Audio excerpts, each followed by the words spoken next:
Het belangrijkste nieuws uit Curaçao in het Nederland. Access Journaal, vers van de pers.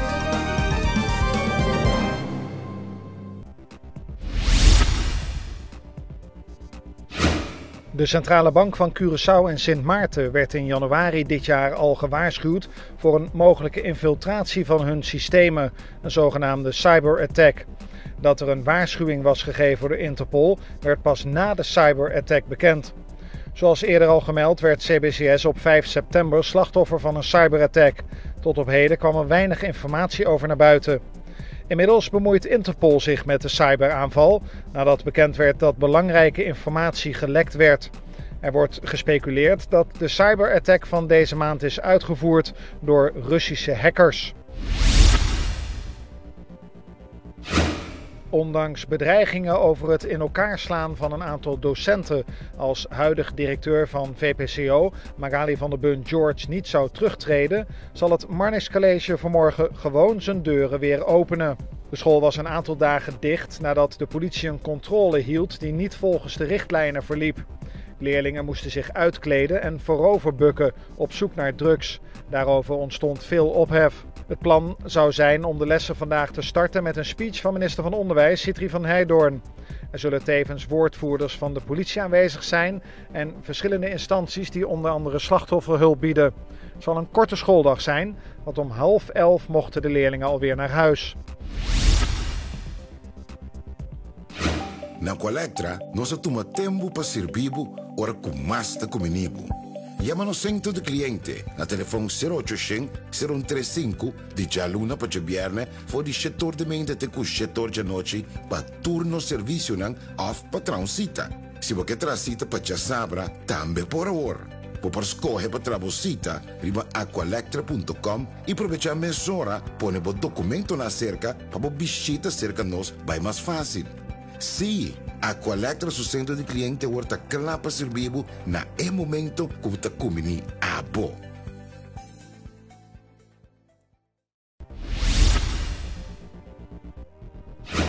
De groep vissers die 1,5 jaar in Venezuela vastgezeten heeft, is zaterdagmiddag eindelijk terug op Curaçao aangekomen. Dat gebeurde nadat de koninkrijksregering de Venezolaanse regering op de vingers tikte. De groep vissers ging vorig jaar maart met hun boot richting Venezuela om in de buurt te vissen en werd daar gevangen genomen en onder inhumane omstandigheden opgesloten. Na onderzoek van de koninkrijksregering en een reprimande richting de Venezolaanse regering werden de vissers vrijgelaten.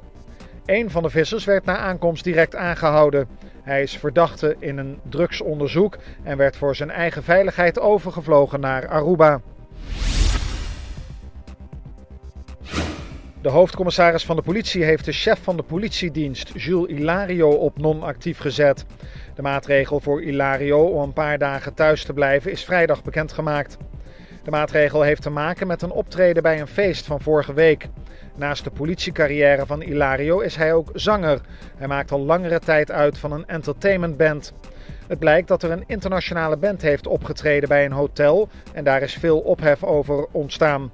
De muziekorganisatie AMAC heeft een onderzoek aangevraagd. Zij willen weten hoe het kan dat er een internationale band Curaçao is binnengekomen om op te treden. Naar aanleiding van een video waar Hilario op te zien is, heeft de politie een onderzoek gestart.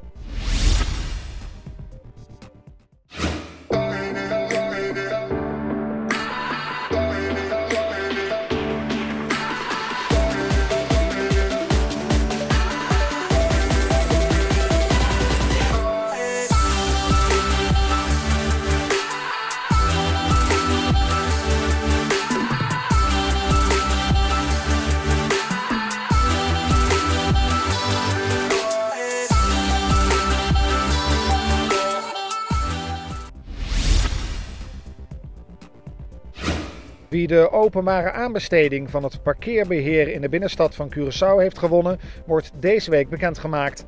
Dat heeft minister Charles Cooper van Verkeer, Vervoer en Ruimtelijke Planning laten weten.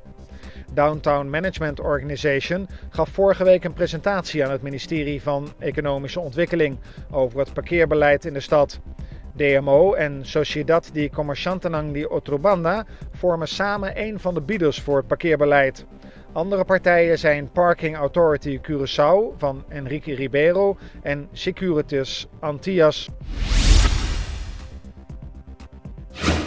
De brandweer heeft zaterdag een hond uit een waterput gered. De put was 25 meter diep en stond op het terrein van landhuis Santa Catarina.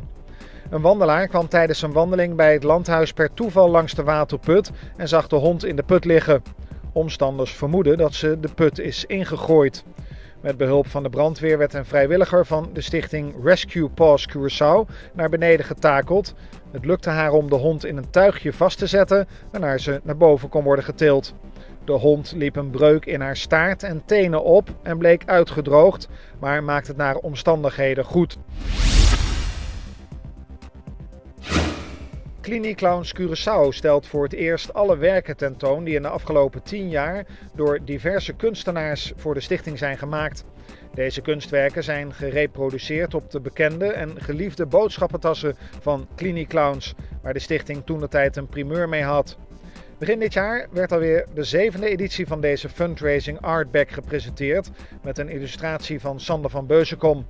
De productie van de tassen wordt met behulp van sponsoren geproduceerd en de opbrengst gaat naar de Cliniclowns. De stichting is onder andere door de coronapandemie op zoek gegaan naar andere contact- en zichtbaarheidsmomenten.